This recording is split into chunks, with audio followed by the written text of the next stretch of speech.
spread the message that even if we completely manage to prevent what we at this moment understand as dementia, which is mainly Alzheimer's disease, if we completely manage to prevent all forms of Alzheimer's disease, eventually people will still end up with dementia. And the important difference there is, one is a disease, so biological entity, there's a certain cause at the root of Alzheimer's disease, and then this eventually leads to a dementia. And dementia is a clinical syndrome, so it's a group of symptoms.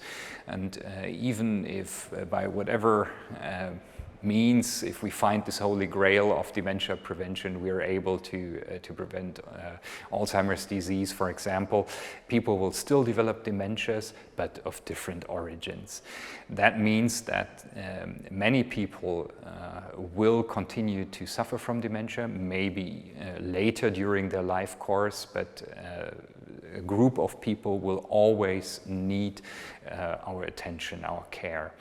So I think it's of utmost importance to also care for these people and try to prevent the complications, all the negative aspects that are associated with the dementia syndrome. And these are manifold, so some of them are pretty plain and easily understandable. So it's associated with falls, it's associated with admission to nursing homes, it's associated with caregiver burden, it's associated with financial cost, it's also associated with neglect and abuse of the elderly. So I think it's important to highlight all these aspects and do our best that these complications in dementia and of dementia can be prevented, and that's what I mean. So there will always be cases of dementia, and we need to do our very best to maintain and support the well-being of these people.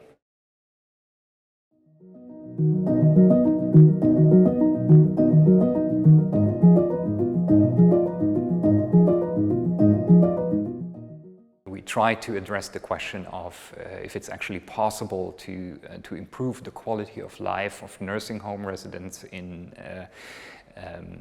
Switzerland who suffer from dementia and do have some behavioral and psychological symptoms of dementia by means of a person-centered care approach. And person-centered care is obviously an umbrella term, but what it means is that you do try to tailor your intervention to the individual situation of one person and make it fit to that person.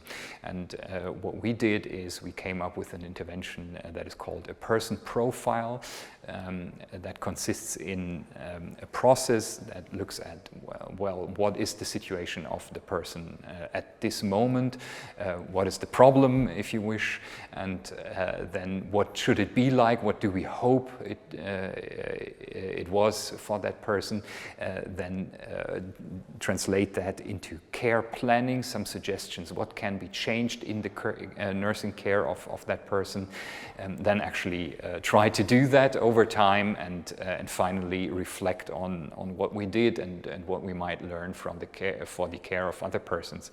And we did that as a cluster randomized trial in Switzerland in about 20 nursing homes that formed the clusters and included about 200 nursing home residents with a dementia.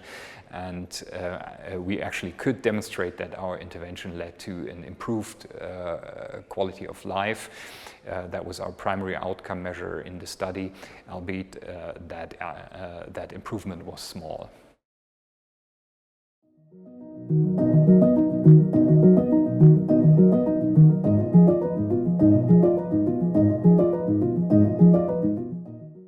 I do, because I think the most important aspect of these risk factors is that they are modifiable, or at least potentially modifiable.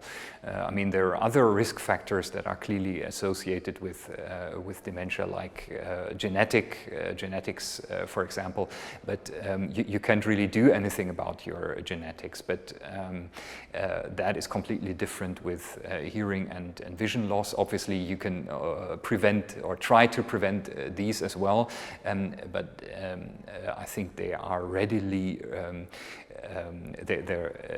they are open to being remedied by hearing aids and vision aids. So glasses, at least some of them are, and if in the cases where hearing aids and visual aids can actually be used, I think it's a straightforward and comparatively easy way to intervene.